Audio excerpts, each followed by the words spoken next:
మిత్రుల మాస్టర్లు అందరికీ నమస్కారం. ఈరోజు మరటి గేరీలో ప్రచారం చేస్తున్నాం. ఇది నన్ను కౌన్సిలర్ తెలిసిన వాడు, నా వార్డు నేను ఎట్లా పనిచేస్తానో నాకు ప్రతి ఒక్కరు తెలుసు. నేను మొదటిసారిగా కాంగ్రెస్ పార్టీ అభ్యర్థి టికెట్ కన్ఫర్మ్ చేసిన తర్వాత ఫస్ట్ టైం వచ్చాను.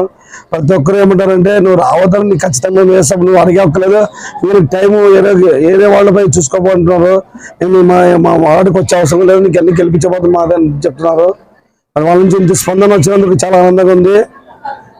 ఎక్కడిపైనా మాకు తూరి మార్పు కావాలి, ఆదని మార్చే వ్యక్తి ఖచ్చితంగా మార్పు కావాలంటున్నారు. లోకల్ వ్యక్తికి చేస్తాము, నాన్ లోకల్ వాళ్ళకి చేయమని చెప్తున్నారు. ఎందుకంటే ఈ రెండు మెయిన్ ప్రధానంగా మనం ఈరోజు విజయోత్సవంలో ఉన్నాం. ఎందుకంటే భారీ మెజార్టీతో ఈరోజు కాంగ్రెస్ పార్టీ తీసుకొస్తుంది ఆదరణలోన కన్వీనర్గానే. ఎందుకంటే ఈరోజు ఈ 20 రోజుల్లో ఇంత స్పందన రావడం అంటే చిన్న విషయం కాదు.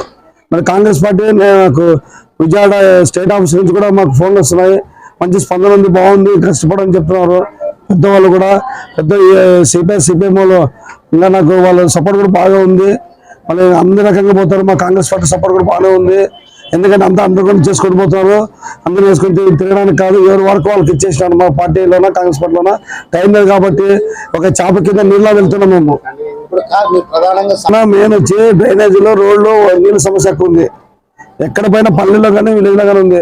మన రోడ్డు చూసావు ఎట్లుందో దరిద్రంగా ఉన్నాయి. నేను పట్టు తెచ్చుకున్నందుకు 3 సైడ్లతో రోడ్ వేసినారు, కానీ చాలా వాళ్ళు ఆదరణ ఎక్కడ తిరిగినా రోడ్స్ లేవు, చాలా ఇబ్బంది పడుతున్నారు. సమస్యలు అయితే ప్రజలు ఏమంటారంటే ఇచ్చేది రూపాయి, గుంజుకునేది 100 రూపాయలు అని చెప్తున్నారు. ప్రతి ఒక్కరు వీళ్ళు పోవాలా, ఈ ఫ్యాన్ పోవాలని ఆలోచనలో ఉన్నారు. ఎందుకంటే జగన్ ప్రభుత్వం ఇచ్చేది రూపాయి, గుంజుకునేది 100 రూపాయలు అనే విధంగా వెళ్తున్నారంటే ఆలోచించాలా.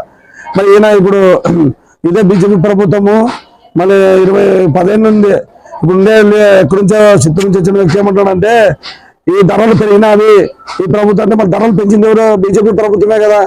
మరి బీజేపీ ప్రభుత్వం పెంచిన ఆయన చెప్తున్నాడు స్వాతంత్రం. ఇంకా ఆలోచించండి ప్రజలారా. నాలుగు లోకాలు ఎక్కితే అతనికి ఏముందంటే పైనుంచి ఫండ్ వచ్చింది, బీజేపీ డబ్బులు వస్తున్నవి, మన ప్రజలు డబ్బులు తిన్నా ఏం తిన్నా ఖచ్చితంగా మార్పు ఆదరణ లోకల్ వ్యక్తికి ఇస్తాడు.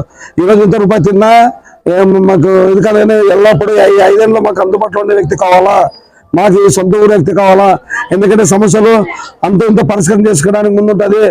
ప్రజలు స్వచ్ఛంగా నా దగ్గర రావడానికి, ఎందుకంటే గుండె లీడర్లు ఎమ్మెల్యే హోదాలో చూసుకొని వాళ్ళు రావడానికి భయపడతారు.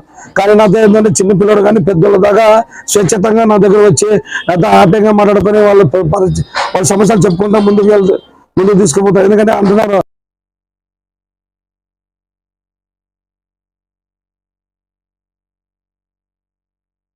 చెప్తున్నాను అనమాట.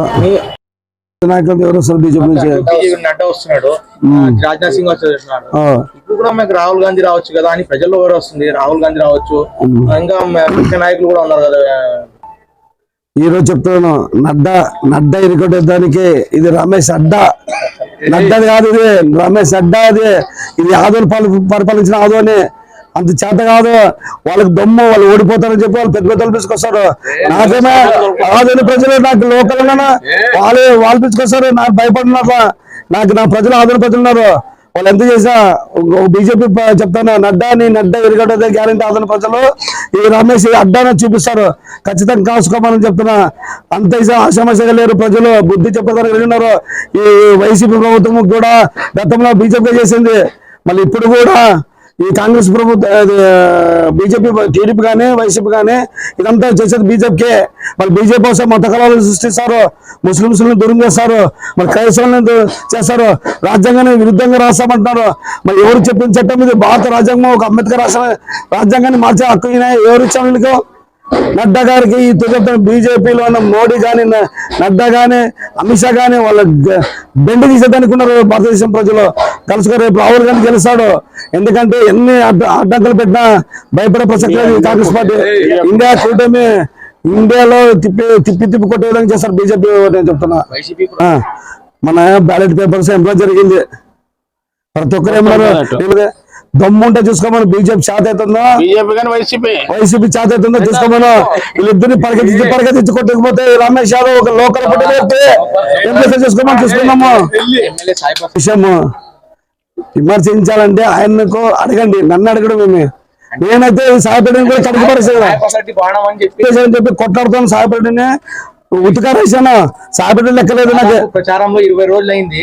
నా గురించి మాట్లాడితే వచ్చే ఓట్లు కూడా మైనస్ అవుతారు భయంతో. నా గురించి మాట్లాడుకోవాలి, నా గురించి మాట్లాడాలంటే లోకల్ వ్యక్తి ఏమైనా మాట్లాడితే వచ్చే ఓట్లు కూడా పడవని భయంతో ఉన్నారు. అది ఆలోచించు. ఎందుకంటే నేను ఇక్కడ పుట్టి పెరిగాను. మా ఆదరణ ఆశలు తింటున్నారు, మా ఆదరణ కబ్జాలు చేస్తారు. మా ఆదరణ గురించి మళ్ళీ మా ఆదరణ ప్రజల గురించి నేను కొట్టలేకపోతే మళ్ళీ బయటలతో కొట్టాలని అడుగుతున్నా. ఈరోజు చెప్తున్నాను, ఈ వైసీపీ ప్రభుత్వం పారిపోతుంది, ఈ బీజేపీ ప్రభుత్వం పారిపోతుంది. రాహుల్ గాంధీ ప్రధానమంత్రి అనేది ఖాయము. ఆదరణలో అత్యధిక మెజార్టీతో గెలిచేది రమేష్ ఖాయము.